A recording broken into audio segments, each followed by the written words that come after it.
मीरपुर नाम के शहर में तेजस अपनी पत्नी नीरू के साथ रहता था।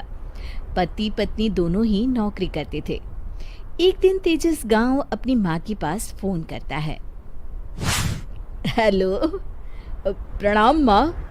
जीते रहो माँ, तुम दादी बनने वाली हो हैं? अरे वाह, ठीक है बेटा, मैं कल ही आती हूँ। जब माँ जी शहर पहुंची तो बेटे बहू ने बहुत अच्छे से स्वागत किया। लीजिए माँ जी, चाय। अरे गर्मा गर्म पकोड़े ले आओ माँ के लिए। नीरू रसोई में गई और 2 मिनट में ही पकोड़े ले आई।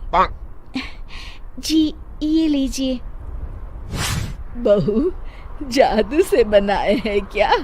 अभी तो रसोई में गई थी। यम्मी।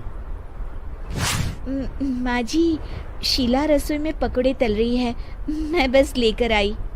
हे भगवान, मेरा धर्म भ्रष्ट कर दिया तूने। अब तो गंगा जल से शुद्धिकरण करना होगा। दूसरे दिन, माँ जी मैंने नाश्ता बना दिया है, ऑफिस जा रही हूँ। पर अभी तो घर का सारा काम पड़ा है। शीला आती ही होगी, झाड़ू पोछा बर्तन कपड़े वो सब कर लेगी। हमारे जमाने में घर का सारा काम हम ही करते थे। जी माँ जी, आप बहुत होशियार हैं, मैं घर ऑफिस दोनों नहीं संभाल पाती। तो जरूरत क्या है घर से बाहर जाकर चाकरी करने की? वैसे भी घर का काम खुद करने से घर में बरकत आती है, समझी? पर माँ जी।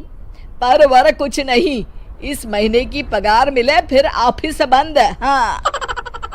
रात को नीरू तेजस से कहती है, सुनिए जी, माँ जी बोल रही थी कि मैं नौकरी छोड़ दूं। वैसे ठीक ही तो है, अभी तुम्हें आराम की जरूरत है। फिर भी आराम कहाँ, शीला को छुड़ाने के लिए बोल रही थी। तो अब 24 घंटे में इतना काम तो कर ही सकती हो। पर जॉब पसंद है मुझे, घर पर मन नहीं लगेगा। अगले दिन जब दोनों ऑफिस के लिए निकल रहे थे, मेरी तो कोई कीमत ही नहीं है इस घर में। माँ जी, आजकल महंगाई बहुत है, रहन सहन भी बदल गया है, दोनों नौकरी करते हैं तभी ठीक रहता है। अच्छा, तू कहना क्या चाहती है? मेरा बेटा तुझे बिठा के खिला नहीं सकता? तू ही इस घर का खर्च चला रही है, हैं? नहीं माँ जी, मेरा वो मतलब नहीं था।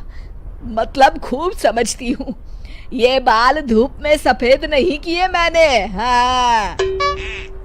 अब तो ये रोज का काम हो गया था। तेजस भी रोज की झिकझिक से परेशान हो गया था। एक दिन उसने कहा, नीरू, वैसे भी तुम्हें मैटरनिटी लीव मिलने वाली है, तो अभी से ही छुट्टी ले लो। पर क्या, मेरी सैलरी अच्छी खासी है। आखिर नीरू ने रिजाइन कर दिया। जब बच्चा हुआ तो घर में सब बहुत खुश हुए। कुछ दिनों बाद तेजस फाइल देख रहा था। क्या हुआ तेजस, कुछ परेशान लग रहे हो? हाँ, वो हमारी जितनी सेविंग्स थी वो तो हॉस्पिटल में और छठी के फंक्शन में खत्म हो गई है नीरू। और अभी वैसे मंदी चल रही है तो मैं बोल रही थी कल मुन्ना को हेपेटाइटिस का टीका लगवाना है। नीरू, क्या पोस्टपोन नहीं कर सकते? नहीं जी, बिल्कुल नहीं। अब तेजस को समझ में आ रहा था कि उससे गलती हुई है। पैसों की कमी का असर घर के माहौल पर भी पड़ रहा था। अगले दिन, बेटा मेरा चश्मा और ये दवाइयाँ ले आना, पर्चा देते हुए माँ जी ने कहा। जी। तेजस, मुन्ना के लिए दूध का डिब्बा और डायपर भी ले आना, और ये किराने के सामान की लिस्ट है, इसे भी लाना है। तेजस गुस्से में लिस्ट मरोड़कर फेंकता है और चिल्लाता है, पैसे क्या पेड़ पर उगते हैं? ये ले आना, वो ले आना। अरे पर ये जरूरत का सामान ही है। वो गुस्से में बिना कुछ कहे ऑफिस चला गया। अरे लंच तो ले जाइए। नीरू दौड़कर डिब्बा पकड़ाती है। एक दिन खाना खाने के बाद, नीरू,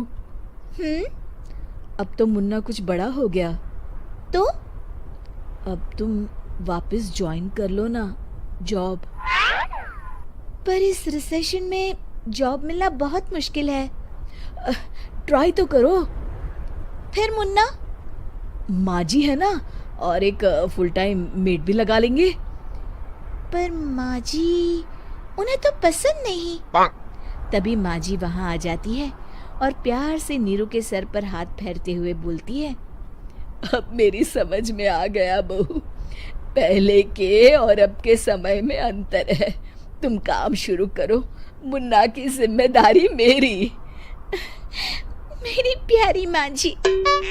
ये कहकर नीरू उनके गले लग गई। शिक्षा, परिवर्तन संसार का नियम है, हमें भी समय के साथ चलना चाहिए।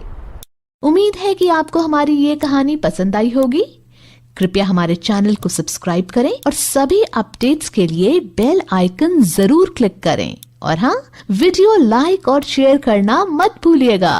Bye bye.